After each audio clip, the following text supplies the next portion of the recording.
안녕하세요. 세상을 이롭게 하는 일에 관심 많은 승무원쌤 김용숙입니다. 한동훈 장관은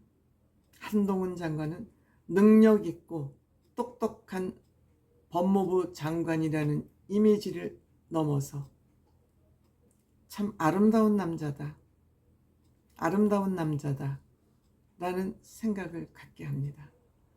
강한 사람한테는 강하게 반발하고 나쁜 얘기를 하는 사람에게는 맞받아치고, 하지만 옳은 소리, 아름다운 이야기를 하는 사람에게는 한없이 고개를 숙이는 그런 남자가 바로 한동훈이라는 사람입니다.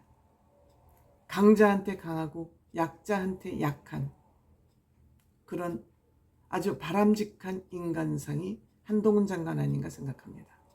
최근 대정부 질문이 있었습니다. 저는 대정부 질문을 가능한 한 다 챙겨보려고 합니다. 챙겨보는 이유는 어떤 국회의원이 진짜 나쁜 놈인가? 대정부 질문을 볼 때는 우리가 어떤 국회의원이 우리에게 희망적인 일을 할까? 어떻게 희망적인 정책을 할까 하는 그런 기대감을 가지고 대정부 질문을 보고 국회의원이나 장관들의 얘기를 들어야 되지만, 최근은 어떤 놈이 가장 나쁜 놈인가를 가려내기 위해서 저는 대정부 질문, 국회 방송을 옆으로 지켜봅니다. 신경질 나고 짜증나지만 나쁜 놈을 걸러내야 그 나쁜 놈들을, 이 나쁜 놈이니까 이놈들은 절대 투표하면 안 된다 하는 그런 내 나름대로의 정보를 갖기 위해서 열심히 봅니다. 그런데 이번 대정부 질문에서 14일에 있었던 대정부 질문에서 굉장히 아름다운 모습이 연출됐습니다. 질문하는 국회의원도 아름다웠고 대답하는 한동훈 장관도 참 아름다웠습니다. 물론 국무총리도 마찬가지였습니다. 그런데 국무총리도 한동훈 장관의 아름다운 모습을 보고 현장에서 바로 따라하는 모습을 보면서 국무총리도 훌륭하구나 하는 그런 생각을 하게 됐습니다. 그런 생각을 하면서 또 윤석열 대통령 장관 국무총리 잘 임명했는데 왜 인기가 오르지 않을까? 그것은 인사 문제, 윤핵관 때문이라고 생각이 됩니다. 어쨌든 얘기가 또 딴 데로 샜습니다만, 국민의힘의 김예지라는 비례대표가 있습니다. 시각장애인입니다. 시각장애인 피아니스트이기 때문에 시각장애인으로 피아니스트로 해서 교수까지 아마 하고 있기 때문에 비례대표, 그것도 11번, 굉장히 앞자리에 번호를 받아서 국회의원이 됐습니다. 시각장애인이기 때문에 늘 이 김예지 의원은 안내경과 같이 동행을 하고 있습니다. 당연 본인이 장애인이기 때문에 장애인 정책을 물었죠. 그런데 한동훈 법무부 장관을 좀 아주 고운 말로 어떻게 했냐면, 법무부 장관님 발언대로 나와 주실 수 있을까요? 나와 주실 수 있을까요? 얼마나 공손합니까? 보통 국회의원들 법무부 장관 나오세요. 들어가세요. 됐어요. 이렇게 불러냅니다. 들어가요. 이렇게 하는데 이 김예지 의원은 법무부 장관 발언대로 정확하게 나와 주실 수 있을까요? 부르는 방법이 이렇게 공손합니다. 그러니까 한동훈 장관도 시각장애인이니까 의원님 법무부 장관 나와 있습니다. 그러니까 내가 여기 제 위치에 서 있으니까 질문하셔도 좋습니다.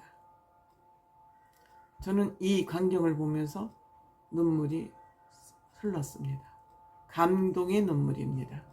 우리가 눈물은 이런 때 흘려야 되지 않을까요? 물론 슬퍼서 흐르는 눈물도 있습니다만 우리는 감격의 눈물을 흘릴 기회가 많아야 이 사회가 좋은 사회라고 생각이 됩니다. 그러니까 이 김예지 의원, 네, 알려주셔서 감사합니다. 그 얘기는 뭐예요? 저를 배려해 주셔서 감사합니다.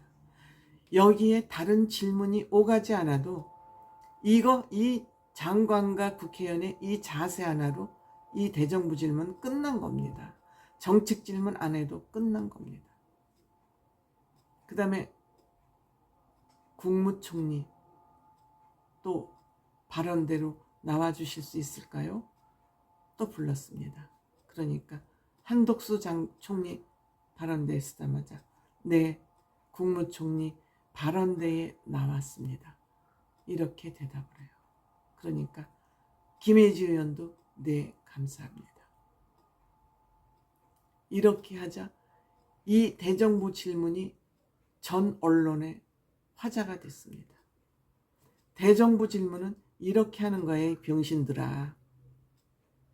알았어, 똑바로 봐.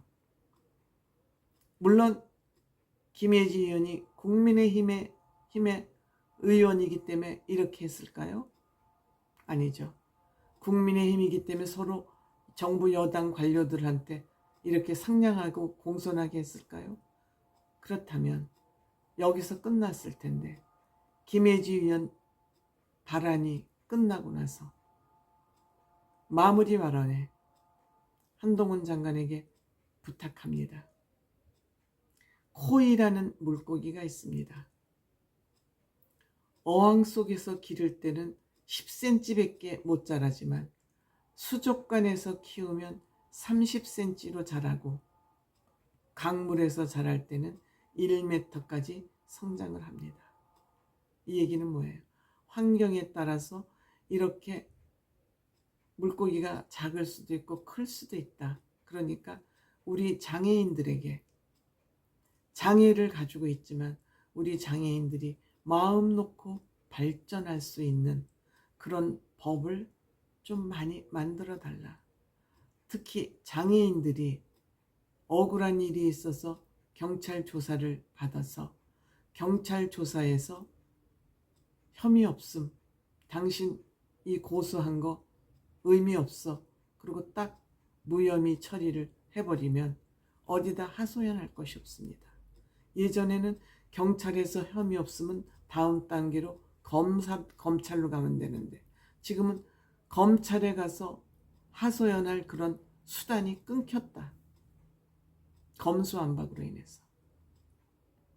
이런 얘기를 하고 싶었던, 즉 약자들이 법에 호소할 기회를 뺏겨버렸다. 뺏겨버렸으니까 이런 것을 좀 특히 배려해달라. 민주당 비판하지 않고도 우리들 얘기를 좀 이렇게 들어달라. 시각장애인의 강물이 되어달라. 법무부 장관께서 이렇게 호소를 한 겁니다. 이렇게 되니까 당연히 이런 국회 대정부 질문은 이렇게 진행이 되는 것이 정상적이고 원칙입니다. 그런데 이 민주당 이 좌파 떨거지들은 거기 나와서 꼬투리 잡아서 국민들을 가짜 뉴스로 정부를 찍어 누르고 국민들을 조각 보내서 내 편 만들어서 표 얻고 돈 걷어들이고 구걸해서 돈 걷어들이고 여기에 모든 자신들의 권한과 능력을 쓰고 있습니다. 국회의사당을 자신들의 돈벌이 도구로 활용하고 있는 것이 지금 오늘날 대한민국 국회 현실입니다. 이것이 누가 이렇게 됐냐? 민주당 좌파, 저 능력 없는 것들이 지네들 힘으로 돈을 벌어본 적이 없기 때문에 능력 없는 것들이 돈을 마련하는 보급투쟁이라고 그러죠. 돈을 마련하는 장으로 국회를 만들어가고 있다 보니까 대한민국은 저질 정치, 저질 국회 이렇게 추락하고 만 것입니다. 여러분들 간곡히 부탁드립니다. 간곡히 부탁드립니다. 좌파들 쓸어버리지 않으면 저들은 언제라도 독버섯처럼 또 기어 나옵니다. 절대 안 됩니다. 우리나라 이번에 큰일 날 뻔한 것을 우리 국민들의 지혜로 대한민국을 구했습니다. 저들 확실히 쓸어버리는데 우리 국민들이 마음을 모으지 않으면 안 됩니다. 속으면 안 됩니다. 속으면 안 됩니다.